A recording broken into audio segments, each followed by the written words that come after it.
She let a single dad and his daughter stay for one night, unaware he was the new CEO of her company. Before we continue, please tell us, where in the world are you watching from? We love seeing how far our stories travel. Are you okay, sweetheart? Emily called out through the rain, her voice barely carrying over the sound of thunder.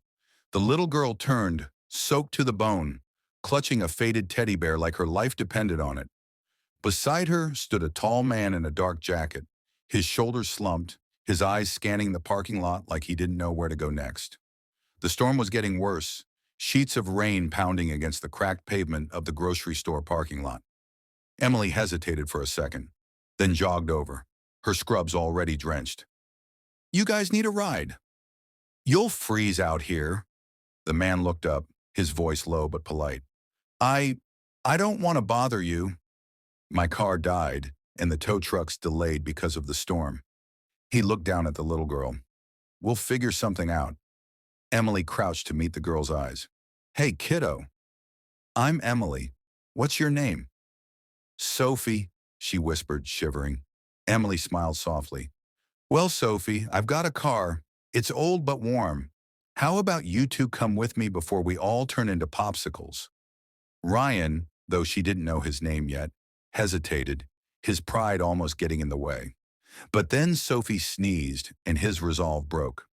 "Okay," he said quietly, "just for a little while." By the time they reached Emily's beat-up Honda, she was soaked through, her hair plastered to her cheeks. The heater barely worked, but it was enough. Sophie curled up in the back seat with a blanket Emily had tossed over, and Ryan kept thanking her like she'd just rescued them from a hurricane. When they reached her small apartment, Emily quickly made space, clearing off the couch. "It's not much," she said, embarrassed, "but it's dry and I make a mean grilled cheese." Ryan smiled faintly, his voice almost tired. "After the night we've had, that sounds like five-star dining." While she cooked, Sophie sat at the tiny kitchen table, drawing little hearts on napkins. She asked, "Do you live here alone?" Emily nodded. "Yeah, just me and my dad, but he's at the hospital tonight." "Are you a nurse?" "Something like that," Emily said, stirring soup. "I patch people up and try not to faint at the sight of blood." Ryan chuckled quietly, a warm sound that didn't quite reach his eyes. "Sounds like a tough gig." When they sat down to eat, the three of them fell into an easy silence. The storm outside softened into a drizzle. Sophie giggled as she tried to blow on her hot soup. Emily smiled, realizing how long it had been since laughter filled her apartment. Later, when Sophie fell asleep on the couch, Ryan quietly draped his coat over her and looked at Emily. "Thank you. You didn't have to do this." Emily shook her head. "Yeah, but I wanted to." You both looked like you needed a break for a moment.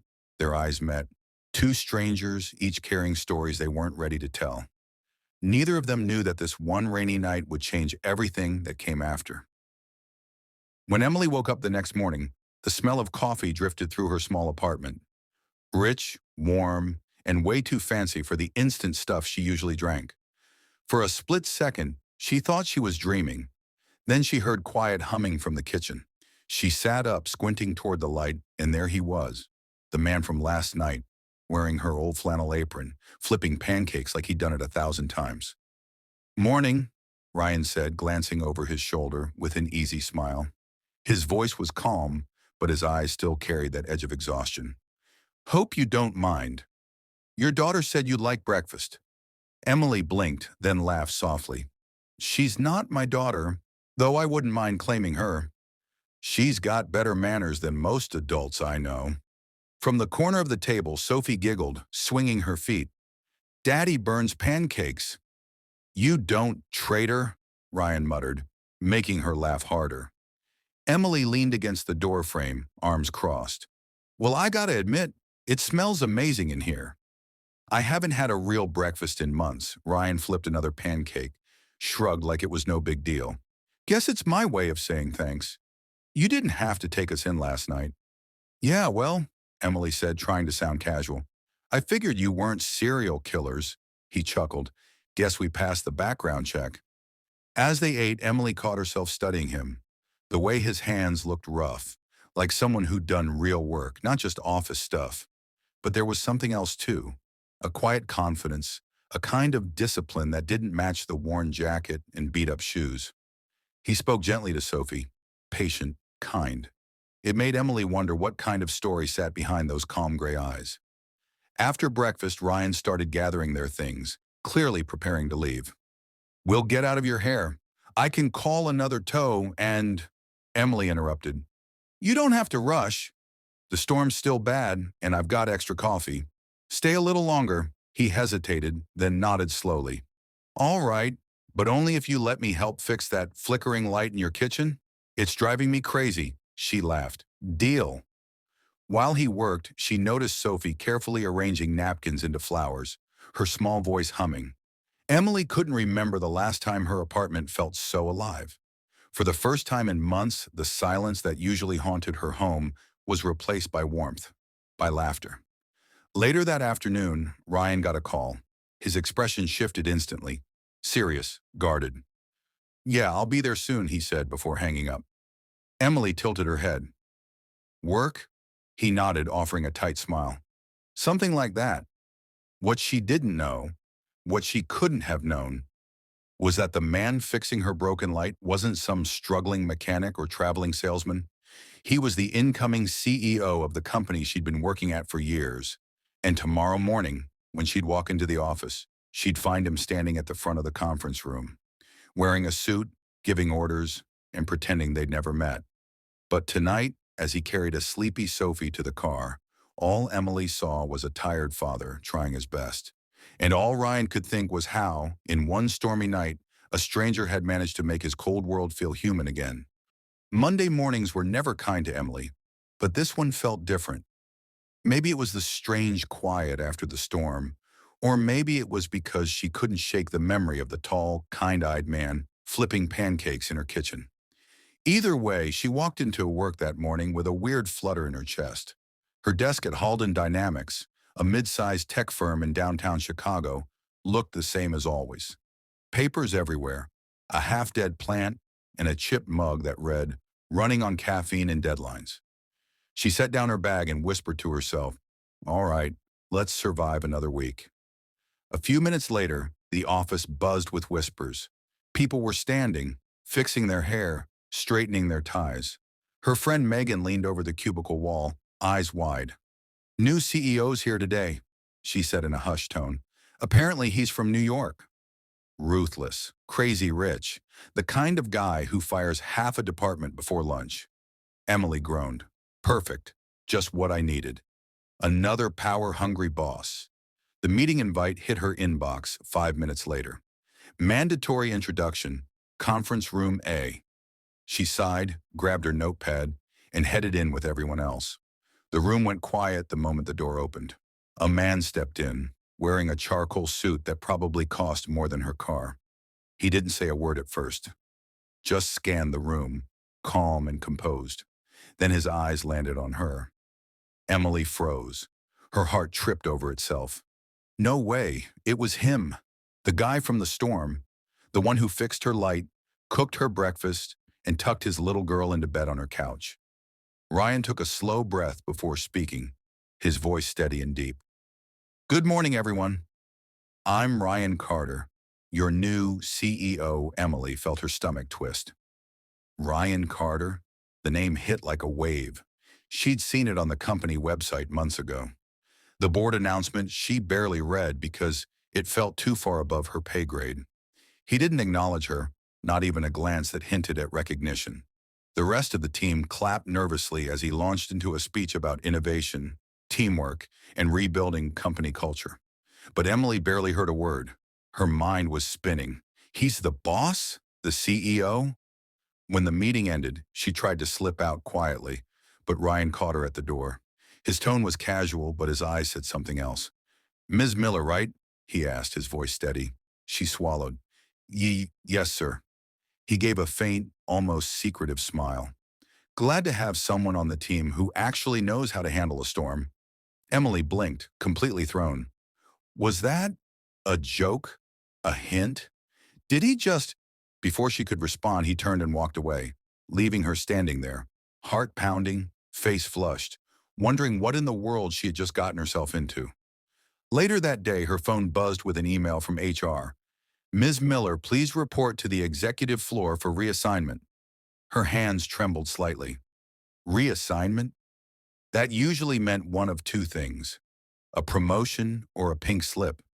When she stepped into the top floor office, Ryan was standing by the window, city skyline glowing behind him. He turned slowly, his expression unreadable. Relax, he said softly. You're not in trouble. In fact, I was hoping you'd take on something new. Personal assistant to the CEO. Emily blinked. Me? You want me to? Yeah, he interrupted gently. I trust you. And just like that, the girl who once offered a stranger and his daughter a warm couch on a stormy night was now standing in front of that same man, her boss, whose secret was just beginning to unfold. The next few weeks passed in a blur, and Emily still couldn't believe her new reality. Every morning she'd step into the sleek glass elevator that carried her straight to the top floor, to his office. Ryan Carter, her boss, her storm guest, the man whose daughter had fallen asleep on her couch, was now her everyday reality. And somehow, despite the power suits, the title, and the million-dollar deals, he didn't feel like some distant executive. He still carried that same quiet kindness she saw that night, buried beneath layers of discipline and control. But there were moments when that armor cracked, like the morning he showed up late, tie loose, eyes heavy. She found him sitting at his desk, staring blankly at a photo of a little girl framed in silver. Rough morning, she asked carefully, setting his coffee down. Ryan glanced up, a tired smile flickering. Nora's science project, volcano eruption gone wrong. The kitchen looks like a crime scene. Emily chuckled, shaking her head. You're supposed to supervise volcanoes, not live through them. He laughed. A real laugh, not the polite kind executives use. And for a second, he didn't look like a CEO at all, just a dad figuring it out one disaster at a time. That became their thing, the banter, the little jokes, the shared silences that somehow weren't awkward anymore. Emily saw sides of him no one else in the company did. The soft-spoken man who always checked his phone during lunch to make sure Nora had eaten. The father who never missed her bedtime call, even during late meetings. Still, rumors started flying through the office. People whispered when they saw her walk into his office with files, or when he lingered a little longer near her desk. Emily ignored it at first, but one afternoon during a lunch break, a coworker smirked. Must be nice having the boss wrapped around your finger. She froze. The words stung. That night, as she left the building, Ryan caught her by the elevator. You okay? He asked, noticing her distant look. She shrugged, trying to play it off. Just office noise. He nodded, his voice quiet but firm. Don't let them get to you. You earned your spot here, Emily.